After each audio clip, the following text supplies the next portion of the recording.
Hello,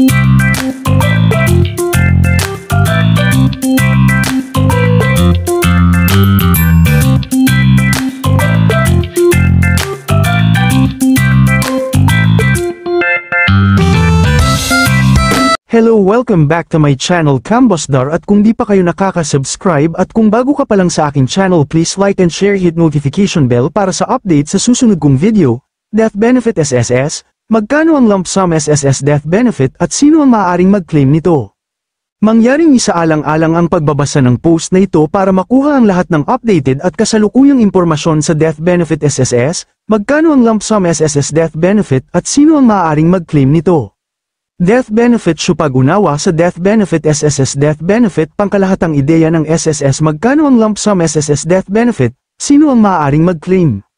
Death Benefit SSS. Walang alinlangan na ang Social Security System, SSS, ay mahalaga sa suportang pinansyal na nakukuha ng mga Pilipino. Ang isang bentahe na ibinibigay nito ay ang kalamangan sa kamatayan, na maaaring magbigay ng tulong sa pamilya ng isang namatay na miyembro ng SSS. Bukod sa psikolohikal na strain, ang pagkawala ng isang miyembro ng pamilya ay maaaring magkaroon din ng pinansyal na epekto. Dito pumapasok ang SSS, ang halaga ng benepisyo ay tinutukoy ng kabuuang kontribusyon ng miyembro pati na rin ang kanilang average na buwanang kredito sa sweldo. Gayunpaman, maaari itong umabot ng maximum na 1 million Philippine pesos. Mahalagang link: mga pagbabayad sa benepisyo ng bata. Kabayaran sa halaga ng pamumuhay. Mga petsa ng benepisyo sa pabahay. Mga petsa ng pagbabayad ng benepisyo. Pagbabayad ng benepisyo sa manggagawa. Sasaklawin ng sanaysay na ito ang Death Benefit SSS sa napakahabang haba, gayon din ang lump sum na halaga na maaaring matanggap at iba pang mahalagang impormasyon. Pag-unawa sa Death Benefit SSS, ang mga benepisyo sa mga benepisyaryo ng mga natitirang miyembro ay ibinibigay kung sakaling mamatay at maaaring nasa anyo ng isang lump payment o buwanang annuity.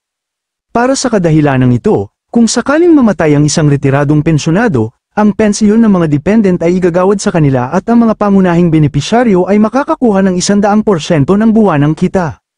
Mga uri ng SSS Death Benefit. Buwanang allowance. Kapag namatay ang isang miyembro, ang kanilang mga pangunahing benepisyaryo na nagbayad ng hindi bababa sa 36 na buwanang bayad bago ang semestre ng kamatayan ay makakakuha ng buwanang death pension. Kabuuan: kung wala ang mga pangunahin at pangalawang benepisyaryo, ang isang lump sum na bayad ay ibinibigay din sa tinukoy na mga benepisyaryo at mga legal na tagapagmana. Bilang karagdagan sa buwanang death pension, ang pangunahing benepisyaryo ng miyembro ay karapat-dapat na makatanggap ng 13th month pension tuwing Disyembre. Kung ang isang miyembro ay may umaasa na mga menor de edad na bata, bawat naturang bata ay makakakuha ng P250.00, na katumbas ng 10% ng buwanang pensyon ng miyembro. Pangkalahatang ideya ng SSS ng benepisyo sa kamatayan. Post-title Death Benefits Country Philippines. Ibinigay NG Social Security System. Mga uri ng death benefit: buwan-buwan at lump sum halaga depende sa kontribusyon. Kumpletong impormasyon basahin dito. Magkano ang lump sum SSS death benefit? Ang isang lump sum na pagbabayad ay gagawin sa mga pangalawang benepisyaryo ng namatay na miyembro kung sakaling walang mga pangunahing benepisyaryo o kung ang mga pangunahing benepisyaryo ay hindi karapat-dapat. Ang bilang ng mga kontribusyon na ginawa ng miyembro ay tumutukoy sa halaga ng lump sum na benepisyo. Ang mga benepisyaryo ng isang miyembro ng SSS na namatay ay makakakuha ng lump sum death benefit na isang beses na payout. Ito ay nilalayong tulungan ng pamilya sa pagbabayad ng mga gastusin sa pagpapalibing at libing ng miyembro, pati na rin ang iba pang mahalagang obligasyon sa pananalapi. Sino ang maaaring mag-claim nito? Ang lump sum death benefit ay magagamit lamang sa mga nakakatugon sa mga kinakailangan. Upang maging kwalipikado para sa lump sum na pagbabayad, ang mga sumusunod na kinakailangan ay kailangang matupad. Status ng miyembro ng SSS. Ang namatay na miyembro ay kailangang magbayad sa SSS kahit isang beses sa isang buwan bago ang semestre ng kamatayan. Pagiging karapat-dapat para sa mga benepisyo, ang mga kalapit na miyembro ng pamilya ng miyembro o mga itinalagang pangunahing benepisyaryo ang dapat magsumite ng claim. Mga kinakailangan sa dokumentaryo, ang ilang mga papeles, kabilang ang SSS ID at sertipiko ng kamatayan, ay kailangang isama sa aplikasyon ng paghahabol. Mahalagang link: mga pagbabayad sa benepisyo ng bata. Kabayaran sa halaga ng pamumuhay. Mga petsa ng benepisyo sa pabahay. Mga petsa ng pagbabayad ng benepisyo. Pagbabayad ng benepisyo sa manggagawa.